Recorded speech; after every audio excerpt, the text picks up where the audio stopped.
Alright guys, so I've just logged into Clever and gone to McGraw Hill. So from Clever, I clicked on McGraw Hill right here, and that brought me to my textbook. This is an 8th grade textbook, but the 6th grade one, the format is exactly the same. So you guys will see it just like this. It'll just be, your textbook picture and your chapters. So when you come to McGraw Hill to see your assignments, you will see a list of them here. So for example, this was last week's assignment, Manifest Destiny, Lesson 1. If you go to My Assignments, or you can click on that one right there, it shows you the assignment name and it gives you the instructions right here. So this assignment is Manifest Destiny, Lesson 1. The instructions are to please review the chapter opener and place and time before reading and completing the activities in lesson 1. So chapter opener, place and time in lesson 1 refer to the resources that are attached here. You would click on each resource and this is your lesson. So you read your chapter just like you would at school. You listen to the audios that are attached. Once that would be complete, you come here, do place and time. That's the next one. Again, you use this resource or you do the assignment on this page, which is, it's asking you to basically explore this map, the interactive map. So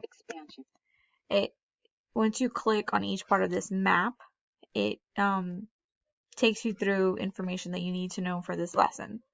Then lesson 1 starts here. So this is where you start reading the chapter text and answering questions. So here, for example, this is page 1, and then there's some questions here on the side that answers have been filled in. So this was a student that already filled in these answers. After filling in these answers, you press save to make sure that that saves. And then you go to the next page. And again, throughout the lesson, the questions are embedded. You answer them and hit save before moving on to the next question, the next page. Just like our regular textbook, vocabulary terms are highlighted and bolded. And so this specific lesson has a little bit over, it has 4 pages. And then on the last page, it's just like the conclusion questions.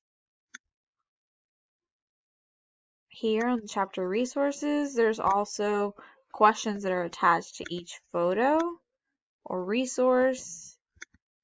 So this is a video it requires you to play. So all of these things is what you should be doing throughout your lesson. Now let's say we completed lesson 1. Okay? Now we're going to make sure we have saved. And we're going to go back to our assignments. In assignments, this lesson right here, this is the details of this lesson. This would have to be submitted. So you can either, let's say you have trouble answering things on the computer. You decide you want to answer them on paper and you wrote everything down. You take a picture of it and you can upload it here.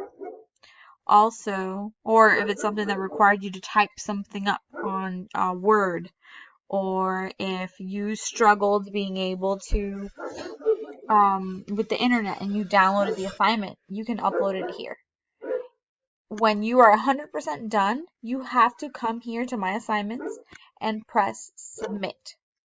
Unless you press that, I will not see your assignment. It will not be turned in officially to me. I can't grade it. So you have to make sure that after you are done, you come to My Assignments and you hit Submit, which is already done. So once you hit it, you won't see it anymore. All right. So this assignment has been submitted to me. So upcoming, those are assignments that are coming up that you haven't done. Submitted, these are assignments that you've turned into me because you completed them. All right. I hope this helps you guys understand how this McGraw Hill works a little bit better. And email me if you have any more questions.